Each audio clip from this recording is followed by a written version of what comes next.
साम्राज्य, सामान्यांचा असामान्य। आजच्या बैठकीमध्ये संघटनात्मक बैठक होती। या बैठकीमध्ये एसआयआरचा कार्यक्रम, मतदार यादीच्या पुनर्निरीक्षणाचा जो कार्यक्रम चालू आहे त्या कार्यक्रमासंदर्भात मतदारसंघाचे सगळे प्रमुख आमदार आणि आमच्या लोकसभेचे खासदार या सगळ्यांसोबत माननीय प्रदेशाध्यक्ष महोदयांनी बैठक केलेली आहे।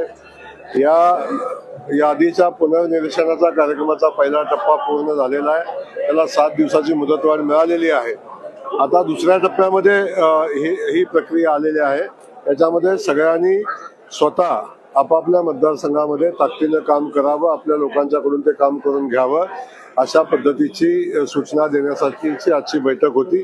आणि मला वाटतं पश्चिम महाराष्ट्रातले सगळे आमदार, सगळे आमचे BLO आणि सगळे मतदारसंघ प्रमुख या ठिकाणी उपस्थित होते आणि माननीय प्रदेशाध्यक्ष महोदयांनी त्यांना मार्गदर्शन केलेलं आहे।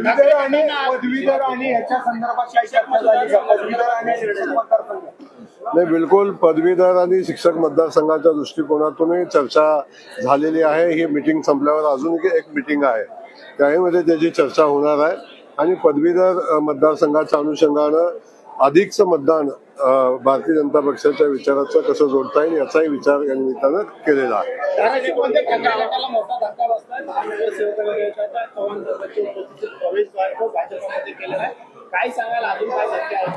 नाही, आपण पाहिलं असेल, खरं वास्तविक पाहता माननीय मुख्यमंत्री महोदयांच्या काही सूचना होत्या, प्रदेशाध्यक्षांच्या काही सूचना होत्या की काही लोकांचे प्रवेश, ज्यांची मनापासूनची भावना भारतीय जनता पक्षामध्ये प्रवेश करण्याची आहे, अशाही लोकांची काही आचारसंहिता पाळून आम्ही प्रवेश थांबवलेले होते।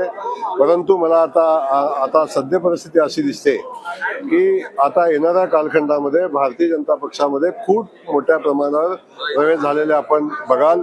त्याचं पहिलं एक झलक आजच्या प्रवेशाने मिळालेली आहे की कळंब नगरपालिकेचे 10 नगरसेवक की ज्यांनी भारतीय जनता पक्षामध्ये प्रवेश केलेला आहे।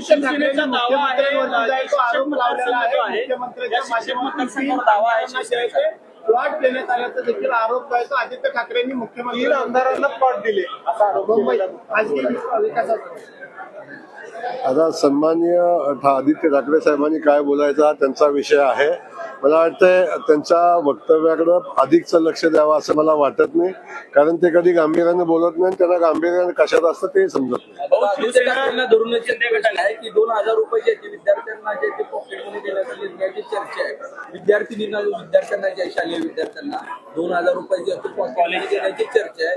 जर हे पैशाचे सिगरेट असे व्यसन करणार नाही त्याची जबाबदारी शासन घेईल का, अशा पद्धतीचं जायचे आदित्य ठाकरे? मला कळतच नाही, अजून कशाची चर्चाच नाही, काय विषय झालेलाच नाही। याला भविष्याची का चिंता यांना पडते? आपल्या भविष्याची चिंता करण्याची आवश्यकता आहे आता। शिवसेना शिंदे गटाकडून जे आपल्या पश्चिम महाराष्ट्रात विशेषतः पुणे याच्यामध्ये शिक्षक मतदारसंघावर त्याचा दावा केला जातो, कोणती मागणी होते, यामध्ये काही विभागणी होऊ शकते का? नाही, दावा मतदारसंघावर करणं हा प्रत्येक पक्षाचा अधिकार आहे। मतदारसंघ कुणाला सोडावा या संदर्भात महायुतीची आमची समिती असते, त्या समितीमध्ये चर्चा होते, वरिष्ठ त्याच्यावर निर्णय घेत असतात आणि ज्या आमच्या सहकार्यानं किंवा ज्या पक्षाला जागा मिळेल तो पक्ष आम्ही एकत्र येऊन निवडणूक आम्ही लढवत असतो। त्या अनुषंगाने ही निवडणूक तशीच लढवली जाईल, महायुती म्हणूनच लढवली जाईल आणि त्यालाच आमचं प्रथम प्राधान्य राहील। त्याच्यानंतर मला वाटतं महायुती होईल याच्यामध्ये कुठली शंका नाही झाली तर पुढचा विषय, त्याच्यावर आजच बोलणं उचित नाही।